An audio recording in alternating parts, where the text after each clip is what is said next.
Oke deh teman-teman, lewat depan sekarang.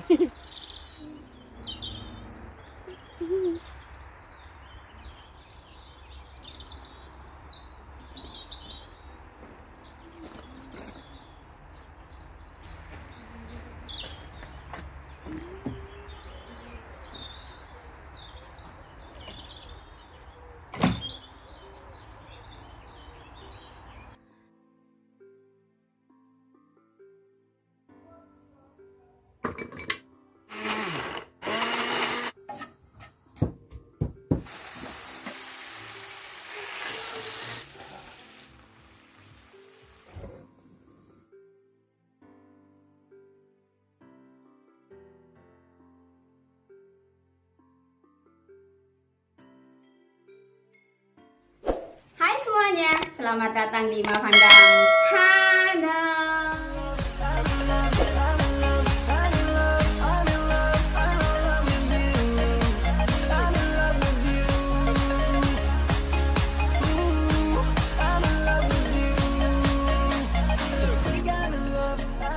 Teman-teman, aku mau ke hutan, mau ngambil daun salam bay leaf, mau buat rendang. Aku tadi udah aku tadi udah beli daging, beli kelapa, terus jadi kemirinya aku ganti dengan kacang hazelnut, lumayan.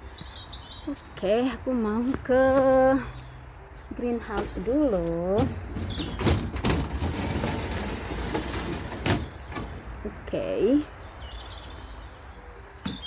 Oke, so aku nyari daun jeruk.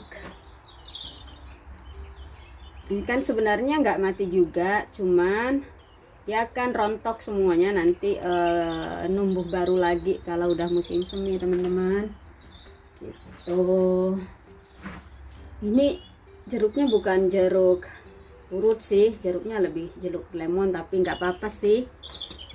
Lumayan juga, ada wangi-wangi jeruk juga gitu. Sekarang aku mau ke hutan buat ngambil bay leaf-nya.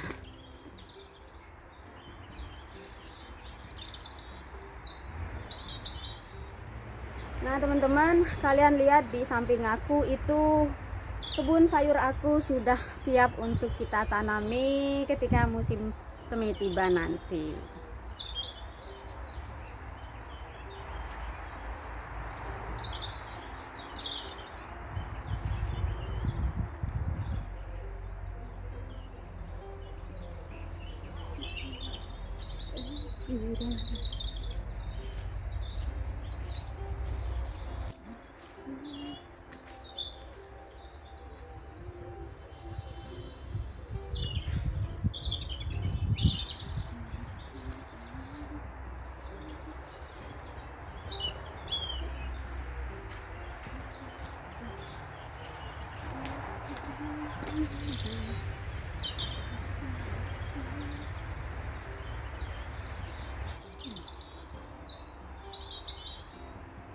Jadi ini yang namanya bay leaf, wangi banget.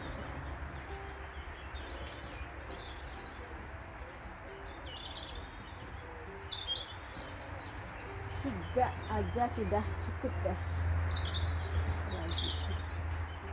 Oke, ternyata 4 bay leaf dan jeruk, daun jeruk.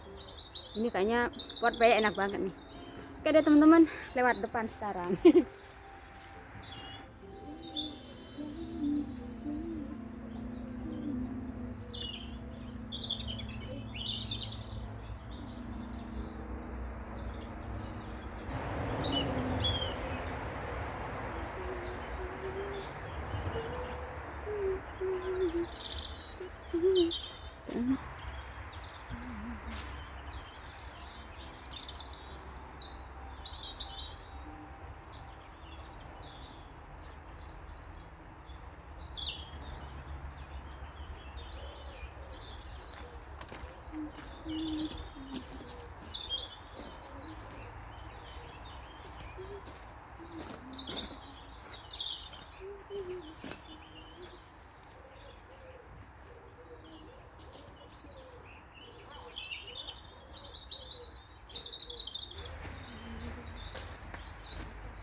teman-teman ya, aku taruh sini dulu daun jeruk dan bay leafnya. Sekarang aku akan bawa kalian ke kebun lagi, ke kebun sayur. Jadi aku akan membahas tentang bagaimana cara berkebun di tanah yang tidak gembur. Oke, mari kita ke kebun sayur. Hey Lili, Lili.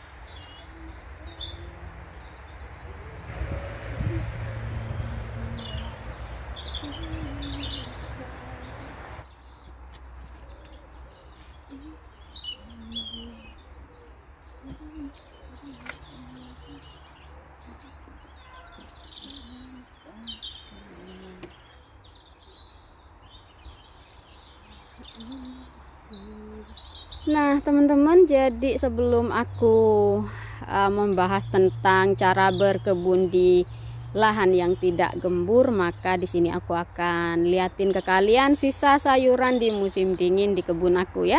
Jadi ini yang kemarinnya itu ada di bed sana itu sama aku suruh taruh sini ke suami aku, dan alhamdulillah dia tetap segar gitu. Ini sayur roket, jadi dia rasanya kayak sayur teniker ya. Kemudian di belakangnya ini sayur namanya sayur bawang bakung. Ada sebagian yang bilang bawang pre, tapi menurut aku ini tidak bawang pre ya, karena ini tebal. Kayak apa ya, lebih tebal banget. Kalau bawang pre itu dia lebih ke daun bawangan gitu ya. Kalau ini kan istilahnya nggak bakalan jadi bawang, di bawahnya itu tetap kayak gini aja. Ini enak buat sayuran ditumis, mau buat sup juga enak. Oke, kemudian di samping ini bawang putih aku yang kemarin aku tanam di akhir musim gugur ya, bulan Oktober masuk ke September ya. Sekarang udah tinggi. Kalau ini nanti musim panas sekitar bulan Mei Juni itu baru bisa dipanen. Jadi musim dingin dia survive, mau juga ada salju pun dia akan survive ya teman-teman. Dia bawang putih, jadi memang dia spesial survive-nya itu di musim dingin sama dengan bawang bakung. Oke, kemudian yang ini daun bayam cot. Jadi memang karena udah dingin, kemudian ketika pas dingin banget kadang-kadang tiba-tiba itu panas, maka jadilah dia kebakar ya daunnya. Ini masih oke untuk buat omelet atau tumis kayak gitu. Dan lain-lainnya seperti yang kalian pernah lihat juga ya, sudah suami aku rapikan. Jadi kayak sayur kelnya udah dicabut karena tidak bagus. Dan ya ini aku mau liatin ke kalian. Oke, jadi apakah media lama itu harus dibuang? Sih tidak ya. Tetapi seperti yang kemarin aku pernah syuting juga saat suami aku membalik tanah dari kebun kotak ini. Jadi kita cangkul semuanya ya, suami aku maksudnya ya. Dicangkul, dibalik, kemudian dibalikin lagi. Yang bagian bawah taruh di atas. Jadi punya di turn gitu ya. Ya kayak apa ya, kalau di Indonesia itu yang ngebalik tanah gitu. Kemudian setelah itu baru di atasnya sekarang kalian bisa lihat ini kotoran kuda ya. Dan sekarang masih bulan Januari, kemudian nanti ini kan sudah bagus juga ya. Tetapi Januari, Februari, Maret akhir atau pertengahan itu baru kita pakai. Jadi selang beberapa bulan ya. Ini kompos ini kalau kalian sekarang lihat itu penuh ya, nanti dia akan turun gitu, karena dia akan melanjutkan proses pembusukannya. Dan itulah tipsnya kenapa tanaman kita selalu subur. Oke? Nah teman-teman, sekarang aku sudah berada di kebun sayur aku, dan pada kesempatan hari ini aku akan berbagi dengan kalian cara berkebun di tanah yang tidak gembur. Kalau kalian mengikuti video-video aku dengan tema berkebun, maka banyak dari kalian yang akan selalu melihat bahwa tanahnya gembur banget. Nah, jadi sebenarnya tanah yang ada di lahan kita sejatinya tanah yang tidak gembur, yaitu tanah liat atau tanah lempung ya. Tahu tanah liat, tanah lempung ya, kayak gitu, nggak bisa untuk tanam sayuran kayak gitu-gitu. Nah, tetapi dengan melakukan deep bed atau membuat kebun kotak ya, boleh dari kayu, boleh dari batu, boleh dari bata, dari apa saja yang kalian punya, maka kita nggak perlu mencangkulnya ke dalam, tetapi cukup kasih kayunya ya. Bisa panjang seperti yang ada di belakangku ini, bisa kotak, bisa segitiga, bisa kalian bentuk setengah lingkaran, bentuk kayak bunga, berkreasi lah ya. Dan seberapa dalam, jadi minimal sih dalamnya 2 jengkal aja. Nah, tergantung apa yang akan kalian tanam. Kalau 2 jengkal sudah cukup untuk menanam seperti ubi dan kentang. Kalau kalian mau tanam singkong ya harus lebih dalam lagi gitu. Lalu setelah kalian buat kotak kayunya, yang nggak harus dari kayu ya, jadi boleh dari sisa-sisa bahan bangunan ya, seperti batu bata ditata kayak gitu, atau bambu. Nah, dengan begitu kalian bisa mengisi kotak tersebut dengan tanah yang gembur, atau kalian bisa isi dengan kotoran kuda atau kotoran sapi ya, yang sudah berproses, yang sudah menjadi kompos, kemudian dicampur dengan tanah yang gembur. Kalian bisa beli di toko garden atau apa itu, garden center, atau kalian bisa ngambil tanah di satu tempat yang lebih gembur, minta ke orang yang punya lahan 1 sak kayak gitu ya. So ya, itu yang kita lakukan. Dan karena kita berada di Inggris, yang mana di sini itu masih banyak sekali yang namanya kelinci liar, maka dari itu kita seperti yang kalian bisa lihat juga ya, kebun sayur aku itu dikelilingi dengan pagar kawat, jadi supaya tidak diserang oleh hama kelinci. Karena kelinci itu memang lucu kalau untuk piaraan, tetapi kalau mereka adalah kelinci liar dan jumlahnya cukup banyak, maka kalian tidak akan pernah kebagian sayuran atau bunga kalau nggak kalian pagar gitu. Jadi makanya di sini kita pagar.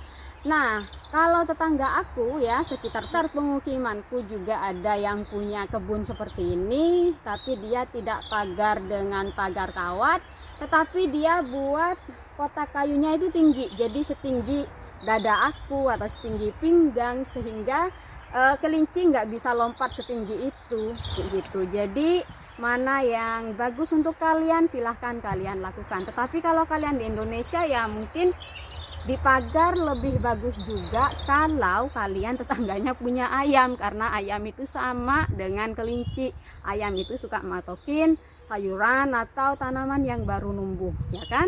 Jadi ya gitu teman-teman ya, kenapa kita di sini berkebunnya dengan sistem deep bed atau dengan kotak, kebun kotak seperti ini, karena tanahnya bukan tanah liat. Nah, kemudian keunggulan dari kebun seperti ini adalah kalian bisa menanam sesuatu apapun itu ya, cabai, sayuran, itu bisa lebih dempetan, nggak usah berjarak seperti halnya di lahan yang luas. Karena kalau di lahan luas atau sistem B dengan itu kan memang dikasih jarak supaya kita bisa masuk di sela-sela B dengan itu untuk ngambil cabenya kayak gitu-gitu. Sementara kalau kalian kebunnya seperti ini, usahakan jangan terlalu luas ke samping juga, bisa memanjang. Jadi kalau kalian ya seperti di sini, kalau mau ambil sayur itu tinggal dari samping saja ya. ngambil gini. Jadi dari samping sini atau samping sana tuh bisa ngambil tanpa kamu harus menginjak bagian tanahnya, sehingga tanah atau media yang kalian pakai untuk kebun kotaknya itu akan selalu gembur. Karena kalau kita injak ke dalamnya, maka dia akan masuk ke dalam dan itu jadi keras gitu. Ya itu aja sih teman-teman, hari ini sharingnya tentang bagaimana cara berkebun di lahan yang tidak gembur. Jadi sekarang kalian tahu dong, walaupun kalian selalu pikir, oh kebunnya Mbak Emah ini banget, subur banget. Sebenarnya karena kita pakai sistem kebun kotak ya. Kalau kita langsung nyangkul pada tanahnya nggak mungkin subur, karena tanahnya tanah lempung. Oke deh teman-teman, sekarang aku mau lanjut ke dapur aku untuk masak rendangnya. Nah, terima kasih udah nonton. Sampai jumpa di vlog-vlog selanjutnya. Salam ceria.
Jadi ya beginilah saat aku cara aku masak rendang ya.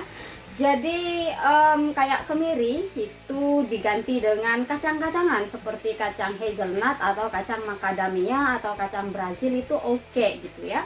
Karena di sini untuk dapat kemiri itu juga agak susah, kadang-kadang ada tetapi kadang-kadang nggak ada gitu. Jadi ya, kemudian kalau masak rendang ya kan harus dengan api kecil dan masaknya lama. Nanti aku akan transfer ke slow cooker ya, jadi pakai slow cooker listrik kalau aku teman-teman. Nah untuk resepnya ya bagaimana aku masak ya, kalian kunjungi channel aku yang masak memasak, yaitu channel Masak Asyik. Oke, udah wangi banget teman-teman. Ini slow cooker aku udah panas,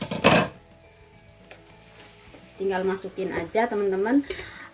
Tadi aku sudah masukin koya atau kelapa parut yang udah disangrai, kemudian ditumbuk ya biar minyaknya keluar. Kemudian ntar aku mau kasih kelapa yang cair. Nah setelah itu baru dah aku nanti terakhir gitu, setelah dagingnya empuk aku akan masukkan santan yang kental sehingga dia benar-benar wow banget, benar-benar kokonati kalau kata anak tiriku itu, so kokonati. Jadi anak-anak suami aku tuh semuanya pada suka rendang teman-teman tuh. Nah wah itu kan sudah berenang istilahnya. Jadi kalau aku masak rendang, ini rendangnya rendang Jawa Timur ya, jadi rendang ala emakku. Beda ya, rendang Jawa Timur terus rendang Padang itu beda ya. Ada bedanya sedikit tapi ya mirip-mirip, sama-sama enak juga gitu. Aku masukin lagi. Jadi kalau aku sih pastikan berenang kayak gini, kemudian udah ditutup dan dibiarkan sampai mendidih. Nanti itu biasanya aku masak ini baru jam 1. Aku biasanya masak itu 5 jam ya di slow cooker. Nanti terakhir baru masukin santan kentalnya. Jadi ini santan kentalnya sudah aku buka. Jadi santan kentalnya aku pakai yang ini teman-teman. Ini kental banget kalau yang ini.